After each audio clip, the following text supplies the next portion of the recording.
নমস্কার, বাংলা স্ফিয়ারের শেষ ভিডিওয়ে আপনাদের সকলকে স্বাগত জানাচ্ছি।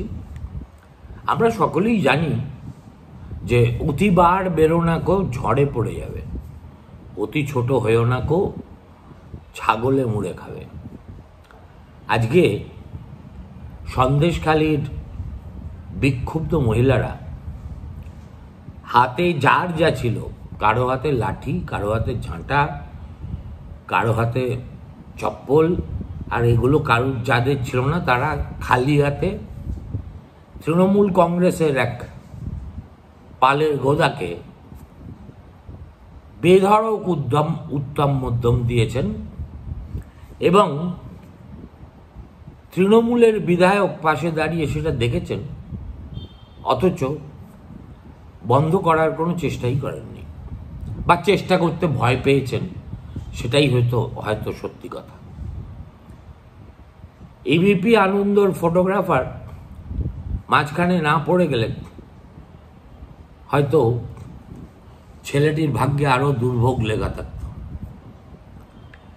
আপনাদের স্মরণে আছে কয়েকদিন আগেই আমি একটা ভিডিও করেছিলাম সন্দেশখালীর পরিস্থিতি নিয়ে। তাতে বলার চেষ্টা করেছিলাম যে এই সন্দেশখালীর গপ্পটা কি, পরতে পরতে কিভাবে ব্যাপারটা হয়েছে। তখন সেদিনই আমি একজন ব্যক্তির নাম উল্লেখ করেছিলাম, যার সম্মতি ব্যতি রেখে কোনো জার্নালিস্টের পক্ষে সন্দেশখালীতে আপাতত ওই যে মিতা দাস নামের মেয়েটি, যে ক্যামেরার সামনে দাঁড়িয়ে বলেছে যে তারা নাকি সন্দেশখালী থানায় গিয়ে সাদা কাগজে সই করে দিয়ে এসেছে, তার উপরে যে রেপ বা নিগ্রহের কথা লেখা হবে সেটা বেচারারা জানতেই পারেনি। আমার ওই সাংবাদিক বন্ধু মিতা দাসের সঙ্গে দেখা করতে তার বাড়িতে যাওয়ার আগে যে ছেলেটির অনুমতি নিয়ে তাকে যেতে হয়েছিল, তিনি আজ এই গণপিটুনির শিকার হয়েছে। আজকে সেই প্রতিবেদককে আবার ফোন করে আমি বিষয়টাই এখন জানছি। সে বলল, দাদা, এই ছেলেটি এত চালাক যে আমাকে যাওয়ার কথা বলে সঙ্গে সঙ্গে সে সন্দেশখালী থানায় গিয়ে পুলিশকে জানিয়ে দেয় যে আমি মিতা দাসের বাড়িতে যাচ্ছি, এবং পুলিশ যেন গ্রামবাসীকে সাবধান করে দেয় কোনো কথা যেন তারা না বলে। আগেই বলেছি, মিতা দাস এখন তৃণমূল কংগ্রেসের হেফাজতে পুলিশের প্রহরায় নিজের বাড়িতে দিন কাটাচ্ছে। এই যে ছেলেটি, এই ছেলেটি আবার পঞ্চায়েত সমিতির একজন বড় মাতব্বর, দিলীপ মণ্ডল না কি যেন নাম। আজকে তারই বাড়িতে বিধায়ক সুকুমার মাহাতো সহ তৃণমূল কংগ্রেসের কয়েকজন স্থানীয় নেতা মিটিং করছিলেন, আর রেখা পাত্রর নেতৃত্বে সন্দেশখালীর বিক্ষুব্ধ মহিলারা ধর্নায় দাঁড়িয়েছিলেন সন্দেশখালী থানার সামনে। তাদের অভিযোগ হলো, গতকাল রাতে বা ভোররাতে, আজকে ভোররাতে যার বাড়িতে ডাকাতি হয়েছে তাকেই পুলিশ গ্রেফতার করে নিয়ে গেছে। ডাকাতি যারা করেছে তাদের ধর্তব্যের মধ্যেই আনছে না, এবং সেই ছেলেটির অপরাধ সে বিজেপি করে। অতএব একটা সময় বেশি, যে কোনো জিনিস বেশি কচলালে তো তেতো হয়। গরিব মানুষের সম্মান নিয়ে যেভাবে প্রকাশ্য রাজপথে নোংরা রাজনীতি হচ্ছে, গ্রামের মহিলারা তা সহ্য করবেন কেন? একের পর এক মহিলা দেখলাম এই ছেলেটিকে দায়ী করে বলছে এই হচ্ছে সব কিছুর মূলে। আমাদের নামে একটার পর একটা ফেক ভিডিও বার করে বলা হচ্ছে আমাদের নাকি 2000 টাকায় আমরা নিজেদের বিকিয়ে দিয়েছি, আমাদের বিরুদ্ধে নাকি কোনো রকম কোনো চক্রান্ত হয়নি, কেউ আমাদের নিগ্রহ করেনি, কোনো হেনস্থার ঘটনা ঘটেনি, সবটাই বিজেপির পূর্ব পরিকল্পিত। এসব হচ্ছেটা কি? হঠাৎ তারা জানতে পারেন যে এই দিলীপ মল্লিক না দুলাল মল্লিক সে তার নিজের বাড়িতে বসেছে মিটিং করতে। ওই জনতার মধ্যে থেকে একটা অংশ সোজা চলে গেল তার বাড়ির সামনে এবং তাকে বাড়ির ভিতর থেকে কলার ধরে বের করে এনে বেশ কিছুটা সময় হাতের সুখ করে নিয়ে তারপরে যখন মার খেতে খেতে ছেলেটার খুবই দুর্দশা, তখন কে বা কারা গিয়ে তাকে রক্ষা করে বাড়ির ভিতরে ঢুকিয়ে দেয়।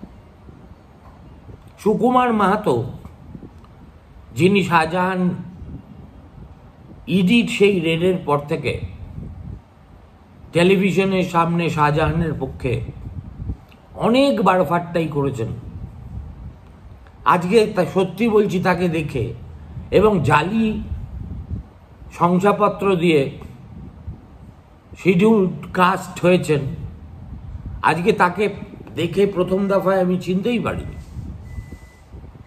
তিনি একেবারে পুরু দাড়ি রেখেছেন, দুটো দিক কালো, মাঝখানটা সাদা, দেখে মনে হচ্ছিল টলিগঞ্জের যে কোনো খলনায়কের ভূমিকায় ভদ্রলোককে খারাপ মানাবে না। কিন্তু এই মেয়েরা খেলাটা ধরে ফেলেছে। গঙ্গাধর সেও এখন ভয়ে কোথায় ভাগলবা হয়েছে কেউ জানে না। তল্লাটের খবর হলো বিজেপিরই আশ্রয় সে অনেক দূরে, হয় কলকাতায় নয় অন্য কোথাও আছে, কিন্তু তার হিম্মত নেই নিজের বাড়িতে ফিরে এই মহিলাদের মুখোমুখি হওয়ার।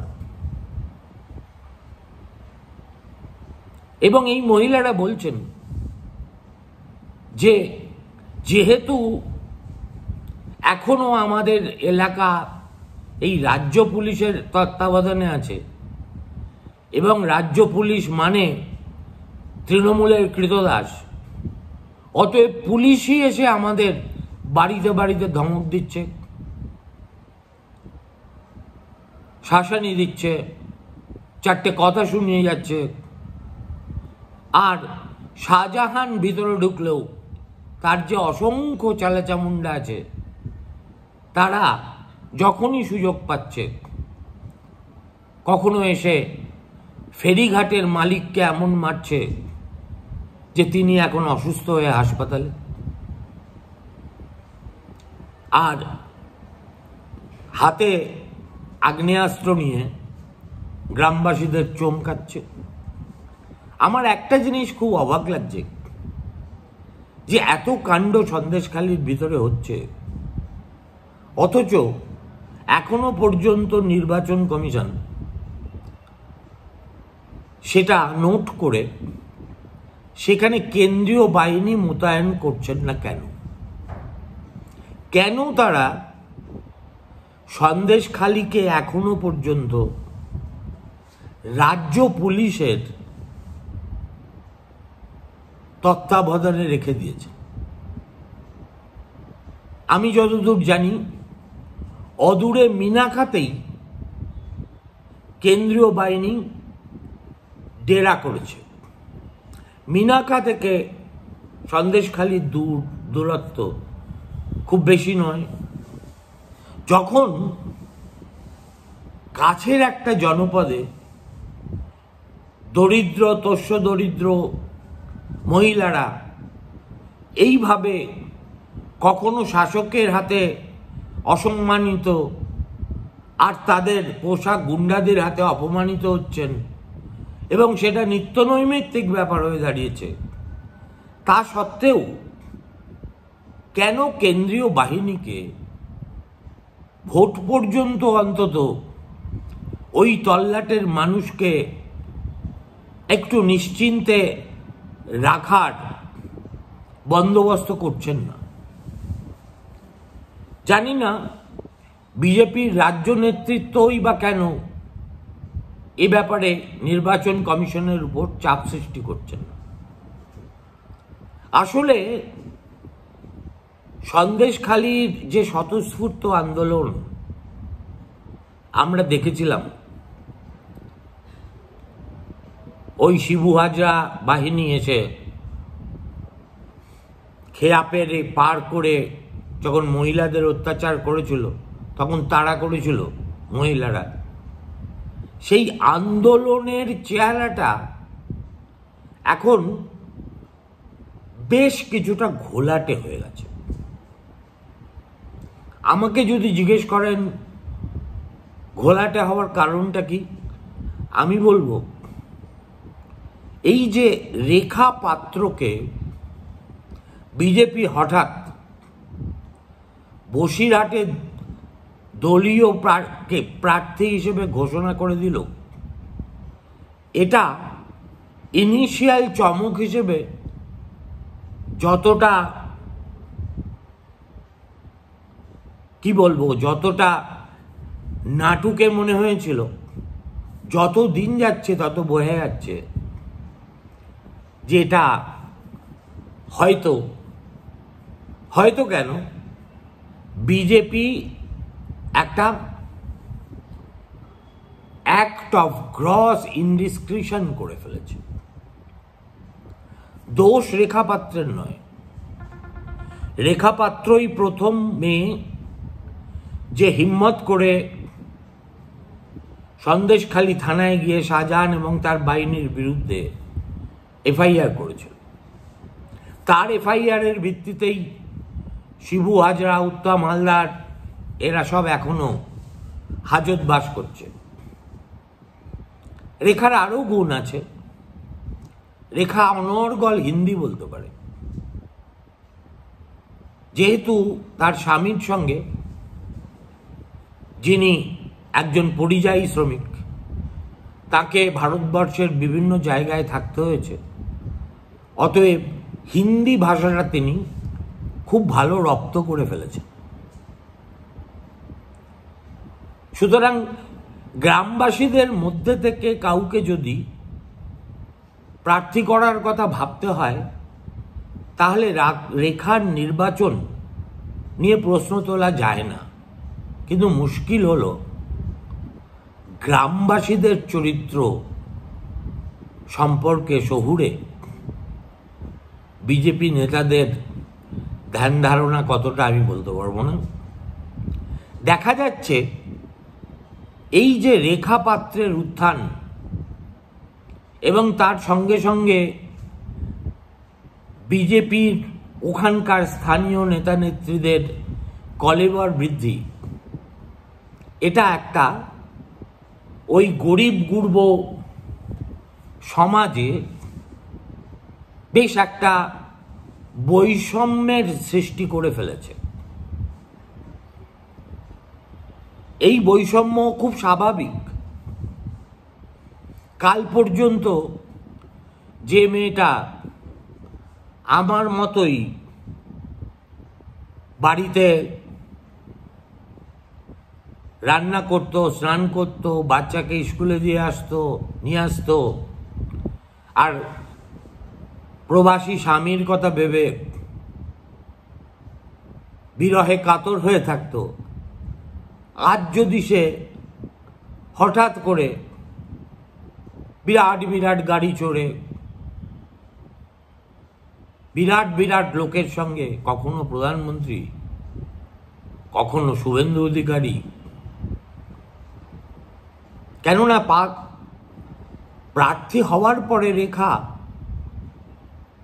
তো একটা ভিআইপির মর্যাদা পেয়ে গেছেন না? তার পিছনে পিছনে মিডিয়া ঘুরছে,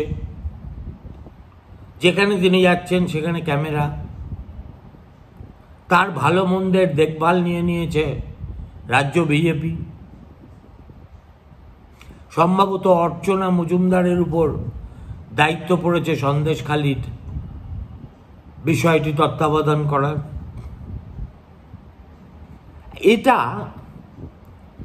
বাকি গ্রামবাসীদের পক্ষে খুব উদার চিত্তে মেনে নেওয়া বাস্তবে একটু কঠিন। সেই জন্যেই সন্দেশখালির একটা স্বতঃস্ফূর্ত আন্দোলন আজও অটুট থাকত যদি বিজেপি রেখা পাত্রর জায়গায় অন্য কোনো ব্যক্তিকে বসিরহাট কেন্দ্রে প্রার্থী করত। দেখুন, রেখা প্রার্থী হয়েছে বলেই বসিরহাটে বিজেপি ড্যাং ড্যাং করে জিতে যাবে, ব্যাপারটা তা নয়।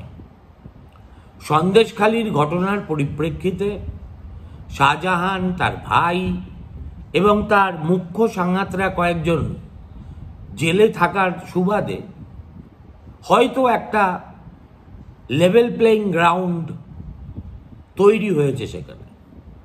কিন্তু একথা ভুলে গেলে চলবে না যে বসিরহাট এসেনশিয়ালি একটা সংখ্যালঘু প্রধান এলাকা, এবং বেছে বেছে টিএমসি এমন একজনকে সেখানে প্রার্থী করেছে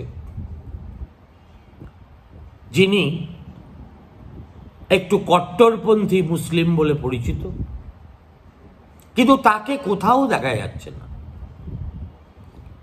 কবে তার প্রার্থীপদ ঘোষণা হয়ে গেছে, নমিনেশন জমা হয়ে গেছে, সব কিছু হয়ে গেছে, সন্দেশখালিতে এত ঘটনা ঘটছে, এখনো সেই ফোলা গাল নিয়ে সুকুমার মাহাতো বাইট দিয়ে যাচ্ছে, কিন্তু তৃণমূলের প্রার্থী কোথায়? যেমন নুসরত জাহানকে বিপুল ভোটে জয়ী করার পরে আর নায়িকাকে বসিরহাটের মানুষ দেখতে পাননি। এক্ষেত্রে দেখা যাচ্ছে ভোটে নামার আগেই তিনি অদৃশ্য হয়ে আছেন। স্থানীয় সূত্রে আমি যা জানতে পারলাম যে তিনি গুরুতর অসুস্থ। হাজি নুরুল, তার দুটো কিডনি যথেষ্ট অকেজ, কার্যত তাকে গৃহবন্দীই থাকতে হয় বেশিরভাগ সময়।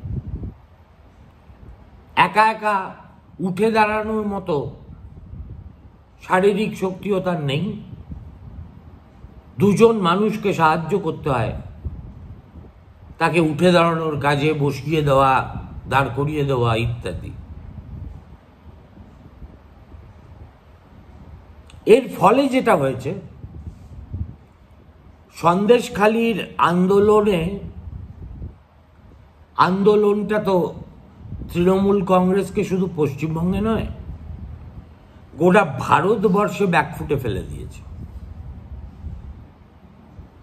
এবং তৃণমূলের আশঙ্কা হচ্ছে এই রকম গণহারে নারী নিগ্রহের ঘটনা যদি নিত্য নৈমিত্তিক একতরফা প্রচার পেয়ে যায়, তাহলে গ্রামে গ্রামে মহিলারা কি শুধুই লক্ষ্মীর ভাণ্ডার পাচ্ছেন বলেই তৃণমূলকে ভোট দেবেন? ফলে Trinamool has a higher stake in this than BJP. এর ফলে যে পরিস্থিতিটা তৈরি হয়েছে, যে একটা অংশ যারা সেদিনকে আন্দোলনের শরিক ছিলেন কিন্তু আজকে একটু পিছনের সারিতে চলে এসেছেন এবং তাদেরকেই এই দিলীপ মল্লিকের মতো স্থানীয় নেতারা ব্যবহার করছেন বিবিধ বাইট দিয়ে একটার পর একটা অস্বস্তিকর পরিস্থিতি রেখা এবং বিজেপির পক্ষে তৈরি করার জন্য। এই যে ছেলেটি ওই গঙ্গাধরের প্রথম ভিডিওটি প্রকাশ্যে আসার আগে সন্দেশখালিতে দাঁড়িয়ে স্থানীয় সাংবাদিকদের বড় মুখ করে বলেছিল, একটু অপেক্ষা করুন, বোমা ফাটাবো।